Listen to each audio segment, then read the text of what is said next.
Hi, it's Mrs. Leganke here with your Unit 6 study guide, Associations in Data. Part 1 is on scatter plots and associations. The table below shows the relationship between the number of absences a student has had this semester and their score on the mid-year science test. We're going to make a scatter plot to show this data. Looking at the data table, our absences would go on the x-axis, as labeled here, and our scores would go on the y-axis, labeled here. So I'm going to plot this data over 3. Now notice it's skip counting by 2s, so 3 would be in the middle. Over 3 up to 90, put a point.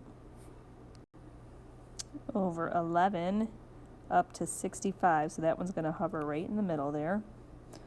Over 8 up 80. Over 2 and up 95. Over 4 and up 85, over 9 up to 60, over 6 up 75, over 5 and up to 90. Okay, so there's our data. In looking at our data, we have to now determine the second part, does this scatter plot show a positive, negative, or no association? When I'm looking at this data, it does appear that there is a decreasing trend here. So we would call that a negative association. Okay, next we're going to look at this data that's shown. We don't have any labels, but we can see, again, that this data is decreasing. It looks like it's descending or decreasing. So let's look at our choices. Which of the statements are true for the scatter plot? This scatter plot shows some outliers. Outliers would be like random points outside of the data. I do not see any outliers. The scatter plot shows a positive association. No way. A positive would be increasing data. The scatter plot shows a linear association. Seems like, yes, it's all trending downward, kind of in a line, so that'd be linear. And the scatter plot shows nonlinear, so we would say no there. And then the last one says the scatter plot shows a negative association, and yes, because the data is decreasing, that is a negative association. So we circle that last one as well.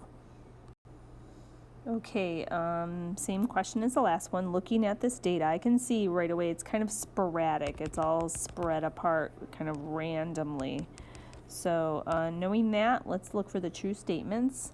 Does it show a negative association? Is it all decreasing? Not really. Like, it kind of seems like it is, but it's kind of scattered, so it's not completely negative. It's definitely not increasing either. I'm going to go with this one. It's showing no association. There's no line. There's no pattern going on here. I also don't see any curves in the data, so it's not linear or nonlinear.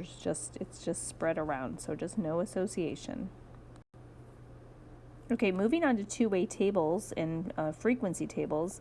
We have someone who teaches math at Pinedale Middle School, and she asked 40 of her students whether they prefer to take notes on lined paper or graph paper, and this table shows the results. So first we're going to complete the table.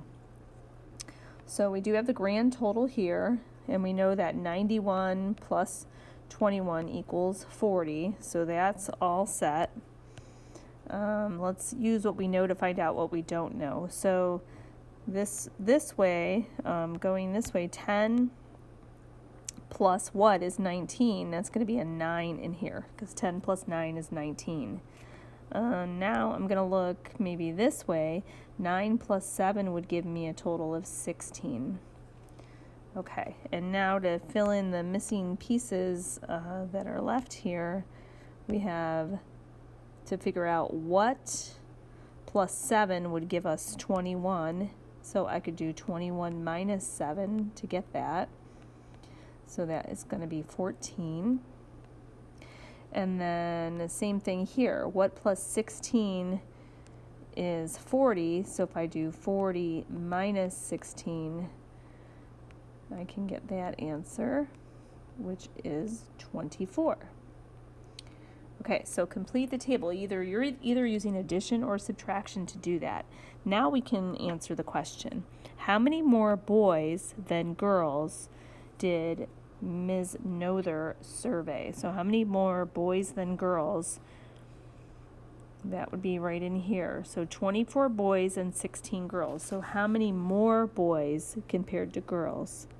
So 25 minus 16 is 8. So 8 more boys were surveyed when compared to the girls, because 24 boys were surveyed and 16 girls were surveyed. And then we have to do what's called relative frequency. So that is the part over the total. So we want to know what is the relative frequency of people that prefer to take notes on graph paper that are girls. So I need to find that information on the table. So I'm looking here, I see that 7 of them are girls. So people that prefer to take notes on graph paper who are girls. So we have 21 people who prefer to take notes on graph paper, and 7 are girls. So 7 out of 21. So, and we're going to round to the 10th place. So that's a hint that we're going to be doing some division here. So I'm grabbing my calculator. I'm going to do 7 divided by 21, and I get 0.3333. It's going to repeat. It said to round to the 10th place. So that would be 1 place past the decimal. So our answer would be 0.3. Now you may sometimes be asked to express your answer as a percent. So you would just then continue with, you would do 7 divided by 21 to get the decimal, and then you multiply that by 100. That would give you the percent. So this would also be known as 33% of the people would prefer to take notes on graph paper. Okay, next we're going to look at and read carefully here. It says, in a poll, 50 residents in Greenville and Fairfield were asked whether they prefer swimming or jogging for exercise. The table shows the frequencies, the relative frequencies in the survey. So it shows that decimal response, that part over the total. So this represents here the 50 people, the whole amount, one whole amount of 50 people. And then we have our locations and swimming and jogging up here. So it's really important you read it, study all the labels and everything. Okay, so let's look at our questions. The first one says that most residents of Greenville prefer jogging over swimming. So I go to Greenville and I look for jogging and swimming, and this number is bigger than the swimming, so I would say yes for this one, or you could circle that one. So that is correct. Okay, people who prefer jogging are more likely to be from Fairfield. Okay, so let's see. If you prefer jogging, you're from Fairfield. Well, look at jogging is a 0.20 compared to 0.38.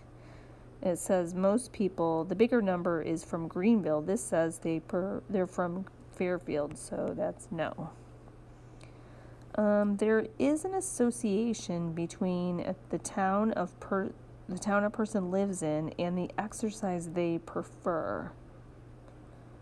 Or there's no association between the town and their exercise. So let's think about that. Let's see. It seems like, well, I'm looking at Greenville, and in Greenville, it looks like we have more interest in swimming. That seems like that's a relationship. There's more, in that town, people have a preference over it. That's a pretty big difference between those two. So I'm saying yes. Greenville people definitely prefer their swimming.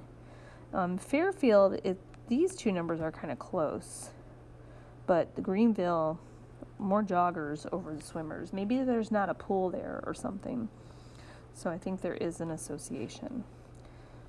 Okay, and then we would say no to the last one. Okay, and that concludes your Chapter 6 review.